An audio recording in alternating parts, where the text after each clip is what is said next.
Okay, how's everybody? I hope you're hacking a lot. If you want to get distracted for a few minutes, now, we're going to learn a lot about decentralization and Ethereum and how we use cooperative models in order to face the centralization forces that are around Ethereum, especially Ethereum proof of stake. And we should do a little bit of an introduction of the panelists today. I'm going to start with Ken Smith, rocket scientist at Rocket Pool. Hi, Ken. How you doing? I'm doing very good, and glad to be here again for day 2 of Battle Week. We've got also Álvaro Revuelta from the Status team. Hey guys, how's it going? Glad to be here with this last-minute invitation. And also we got Miguel Prada from Diva. Very, very exciting projects. Hi, Prada. Hey, Bo. Nice seeing you. And finally, me, Lanski from the Dappnode team. So we've got a panel that is huge. We've got a panel that is huge with projects that are working on the protocol level, on the consensus level, right? And this is something that in a place like this, you expect to find a lot more application level people. You're probably hacking some applications, but I think it's a great moment to also introduce what's happening at the consensus level of Ethereum. And maybe we could start by going very, very quickly with what exactly proof of stake is and what happened with the merge. Álvaro, I think. Yes, sir. So before starting explaining what proof of stake is and staking, I would like to interact a bit with the audience. Who has done any staking on any chain? Can you raise hands? Okay, I could see some hands up. Great. Nice. Can you raise hands, the ones that has done staking in Ethereum? Okay, same hands, I think. That's great. It could be testnet also, totally fine. People also have to take care of the testnets. So before going into this panel, I would like to introduce staking because I can see that many people haven't raised their hands. So staking, what is that? What is proof of stake?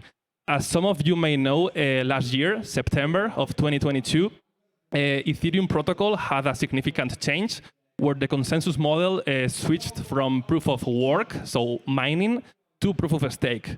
So the mining was stopped and the validators became the new miners, meaning that they are the ones that now have the power of proposing blocks, modifying the state of the blockchain. These validators are also getting the fees, and they propose blocks every 12 seconds. So how do you become a validator? How do you get this power of proposing blocks? So you have to stake, and this is the main topic of this panel. You have to stake 32 ETH. You have to add some collateral. You have to put some collateral in order to prove or to protect the network from spamming mainly. So after depositing a collateral of 32 ETH, then you can spin up a validator, and then you can start staking. And then, this is going to be the main topic for this panel. Beautiful. Thank you for this introduction.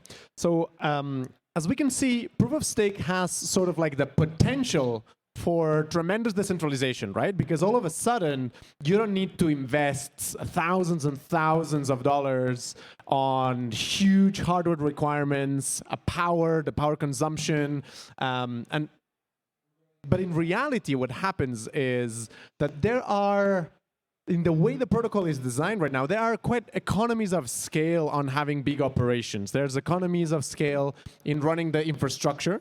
So if you set up the infrastructure for one validator, you can literally put thousands of there in the same infrastructure, and you'll be a lot more cost efficient. And there are a lot of economies of scale as well, especially on MEV extraction. And that's what this basically means is that we need to find ways to combat these centralization powers, because big players with lots of infrastructure and big players with lots of ETH to stake, they have an advantage over solo stakers. So this potential decentralization increase that we would have in protocols with proof of stake, actually in practice it is not being realized. It is not being realized, and we need some cooperative models that can help us face these challenges. And we've got here one of the first cooperative protocols in Ethereum, Rocket Pool, even before the Ethereum 2 or the Genesis. Rocket Pool was already there. I've been following you for the longest time. It is my honor and pleasure to be here with a community member, with a rocket scientist. So can you explain us a little bit how Rocket Pool tries to combat decentralization forces? Yeah, there's a couple of ways that Rocket Pool has been working. It is, as you mentioned, a protocol that has been envisioned for a number of years. I think the genesis of it was in 2017, if I remember correctly. And it really approached the area of being a fully decentralized, fully permissionless a way to do pooled staking. And so I guess maybe it's worth mentioning just for a second, what is pooled staking? Pooled staking is a way in which you're able to run a validator with less than the 32 ETH financial obligation to stake on it. And the way it does it is it uses some stake by the node operator, and it uses some stake deposited by just general Ethereans that are looking for something called a liquid staking derivative. It goes by the initials LSD. They might be renaming that to liquid staking token because it's a little bit more friendly, right? I see a couple smiles in the audience there. I prefer LSD. But what it is a way in which you could stake your ETH and receive an ERC20 token that is redeemable in the secondary market and soon after the merge to be redeemable at full face value in various protocols to get the ETH as well as any of the income, the yield on that ETH. And Rocket Pool launched a little bit after the Genesis launch. It had to wait for one of the key improvements in the core protocol, something known technically as an OX01 credential, which surprisingly, I think after the Shanghai Capella fork that's coming up here is actually one of the credentials that's required by all validators, but it was something that Rocket Pool needed in order to validate. So that's one of the ways that Rocket Pool has worked is by lowering the financial obligation, but still providing security to the network. And then the second one that I think is absolutely critical is that many people that want to participate in staking do not know the technical means to run a node, right? There's some hardware purchase that's needed. There's a little bit of Linux knowledge that's needed. You have to run 2 client softwares. Just the way the chain is, a consensus layer and an execution layer client. And one key thing that I give absolute credit to the Rocket Pool team on for doing is creating a very simple interface, kind of I almost want to say a one-click and done. It's not quite there yet. Maybe Dappnode will be able to take it to that point. But a very simple few commands you issue, and you'll be up and running with the Rocket Pool software. Thank you. Just because of the mention, absolutely, this is already in tests. You'll be able to run Rocket Pool with no command line at all, just through the Dappnode interface. And yeah, I can't wait for it to be released. I can't wait either. So there is another, so apart from pooling staking, there is another thing that we can do in order to leverage hardware, to leverage the infrastructure that we might have for one node. And this is something that's really, like, I think 2023 is going to be the year of DVTs, distributed validator technology. And luckily we have Prada with us from the Diva team. Do you want to explain how Diva approaches this? Sure. Thank you, Paul. So, as Ken was correctly mentioning, there is one way, which is basically pooling people together because they don't have enough ethers. They bring 16 ethers from the operator and they bring 16 ethers from the stakers, and then you are able to collect the 32 ethers for validating, while the operator doesn't need to put the complete 32.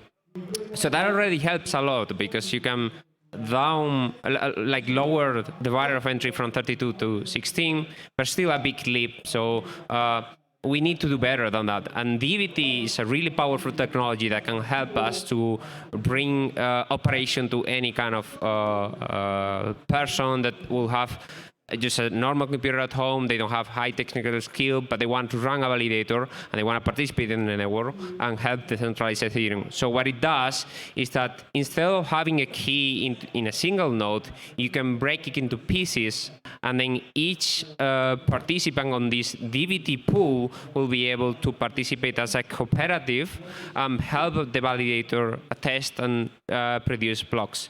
This way, you can also reduce the collateral on each one of the nodes from having 16 ETH to, if you have 16 nodes, you can divide the 16 by the 16 participants of the pool of operation, and then each one will have to deposit only 1 ETH of collateral, because the total cooperative will have 16 ETH. So with this introduction, we will be able to lower the barrier of entry to 1 ETH or less for the operator side, and people will be able to stake in Ethereum just by the same simplicity that Rocket Pool and Dappnode is bringing, by clicking a button, being able to have a secure node automatically deployed and stake on Diva. Yeah. So DVT is kind of like a multi-sig for node operators. Is that a good summary?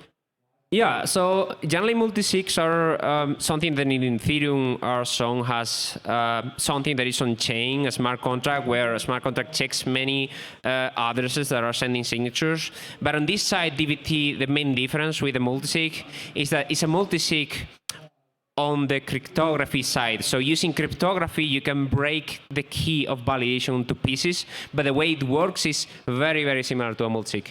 Yes, exactly. Fantastic. So in this way, it's called a distributed validator technology, because you distribute one validator validate the validating power, you distribute it among different node operators, right? Which each hold one part of this validator key. Exactly. So that adds two benefits. One is resiliency. So if one of the nodes fails, nothing happens, because as long as the majority still validating, the validator will still be active. And at the same time, it helps decentralize the power. So no one will have the full power over the validator, but it will be distributed among a group. So they can also not do things like stealing MEV or other type of things, because they will have to concentrate with the rest of the group on stealing the MEV and things like that. Yeah. Excellent. Okay, so I think DVT technologies can help with the economies, or can help fighting the economies of scale that big operators have by lowering this economic barrier to venture, right? Like I could run many validators in one machine without even having 32 ETH, and I would be like putting my hardware to work on many validators, and it would be a lot cheaper to do as well. Now, the other aspect of being a big player at a scale is MEV. And I think I'm going to let Ken explain why MEV in the hands of big operators is a problem. Why are solo stakers disadvantaged versus the big operators? Yeah, so just a little bit for the audience here. So MEV stands for maximal extractable value.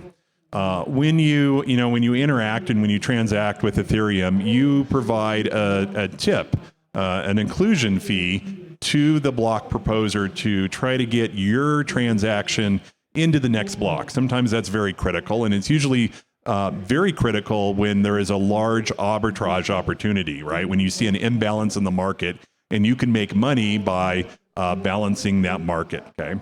And one of the things that's interesting is when you look at the amount of MEV that is out there, it has this long tail histogram, which means that there are sometimes maybe an NFT project drops, maybe a new token drops, maybe there's a large price change in the market. All of a sudden, the demand for that block space goes up quite exponentially. And there could be times in which a proposer, a block builder, right, somebody that actually wants to insert a transaction, will pay multiple ETH in tips, right? We call these lottery blocks when they happen. And if you are a big centralized service, right, you're running a lot of validators. Statistically, then, it means that more likely, since you're proposing more of the blocks, you will actually come across one of those lottery blocks, okay? If you're a solo staker, you may only have a few validators on the network, and it will go months and months before you actually get to propose a block. And when you get a proposal block, it may not have much MEV in it. The actual amount of tips for that block might equate to maybe 0.01 ETH or 0.005 ETH, something like that. So you end up with this long tail spectrum where the mean is much, much higher than the average. And so one way to kind of counteract that is something called a smoothing pool. And a smoothing pool is an opt-in service where solo validators or individuals on a protocol can, instead of taking the MEV for themselves, they can kind of play a statistics game that says, well, I'll put it into a pool and I'll share it with the profit with everybody that participates. It's very much akin to the old days in miners when individual miners running the rigs in the garage and at home found it to be much more profitable, much more routine amount of income if they joined a mining pool. And so a smoothing pool is just kind of that same version of it. And I know Rocket Pool has a smoothing pool available for their validators that are in there. And there's a great talk I did at the DevCon you can find up on the YouTube that just goes through the mathematics of it that actually shows that statistically you're more likely to fare better by a significant means if you're in a smoothing pool than to play the game and buy your lottery tickets trying to win the lottery.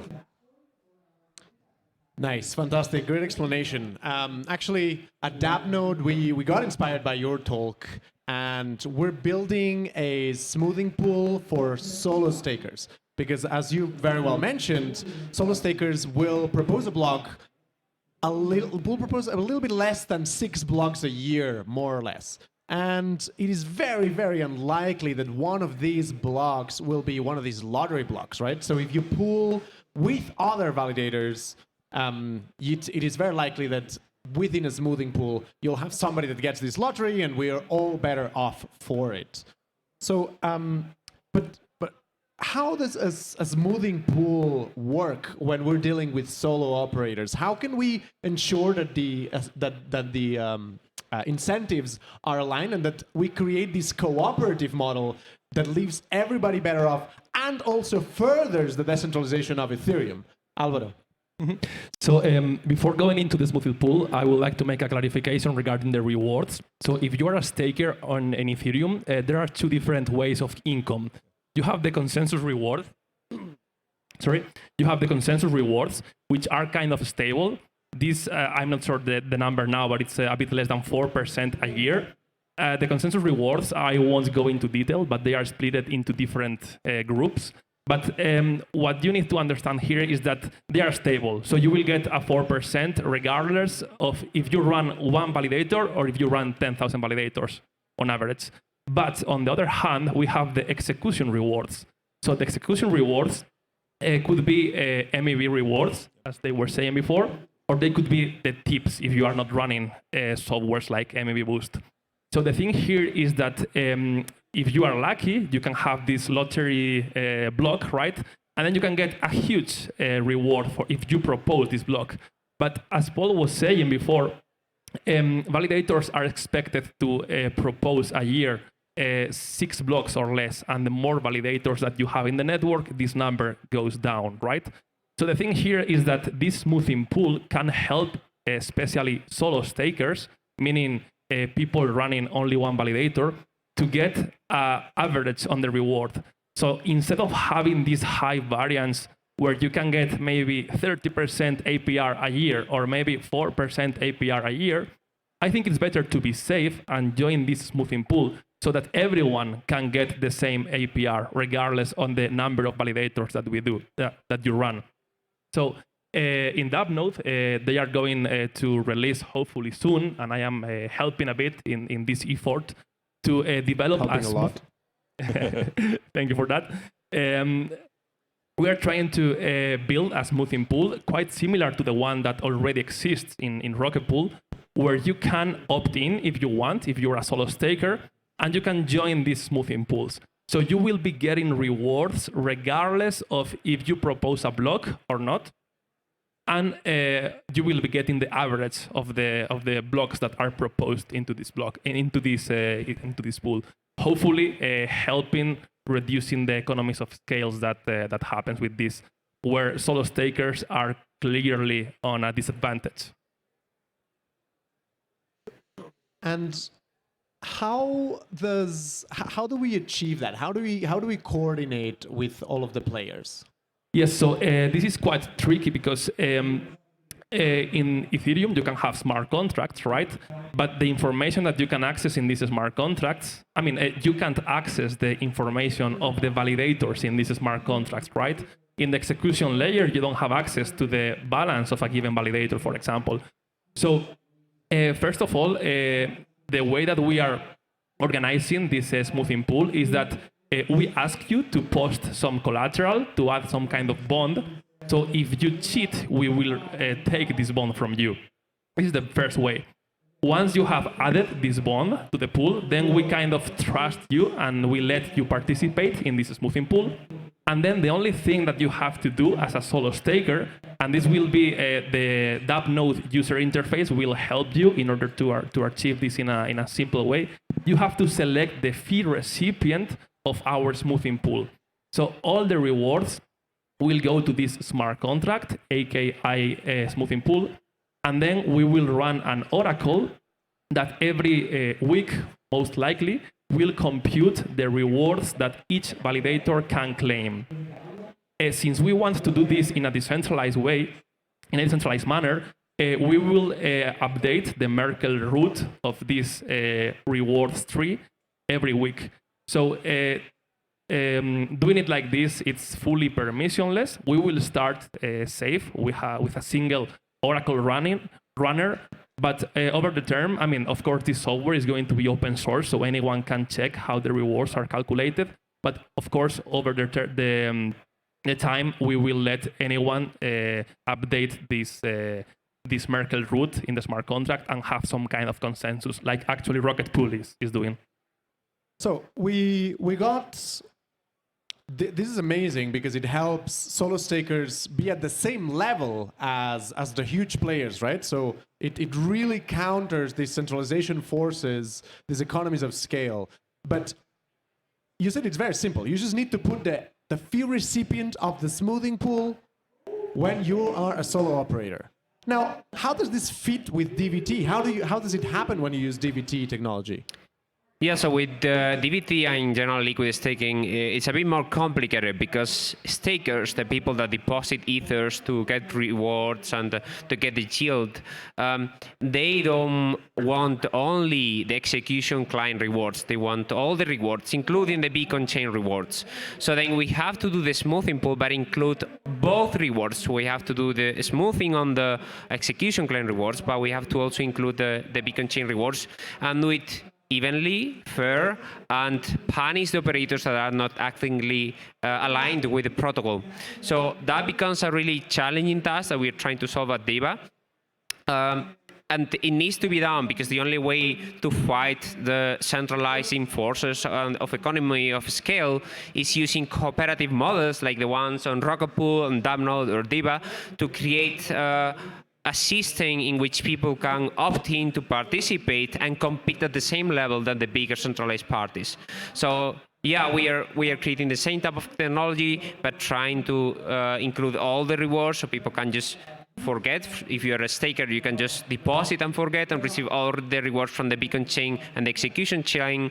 And if you're an operator, you can also do the same. You can receive rewards from both parts, but you will have to deposit some collateral to participate in the network, so we can prove that you are aligned and you don't do any kind of malicious action on the protocol. Yeah. Brilliant. Thank you so much. So just to summarize, I think we've spoken about the centralization forces that proof of stake, in the way it's designed with the Ethereum network, that they exist. There are decentralization forces. But with Ethereum and using the same tools that Ethereum gives us, we can actually create cooperative models that help us coordinate solo stakers that help people outside of these big partnerships, these big centralized actors. We can coordinate in order to be at least at the same level and achieve the same economies of scale while being a solo node operator. And I think it's very commendable, the people that we have here. We have an amazing panel today. And it's very commendable that we're all trying to do the same thing. We're all trying to fulfill this dream of decentralization, that it doesn't quite exist at protocol level per se. We need things like rocket pool, like DVT, like smoothing pools, in order to really push for this decentralization. So, do not give decentralization for granted. Keep fighting for it, because in another panel or right there, we can discuss about the many dangers of not being a decentralized protocol. So it's only left to give a big round of applause for our panelists today. Thank you very much, and let's fight for decentralization of Ethereum. Thank you, guys. Thank you. Thanks.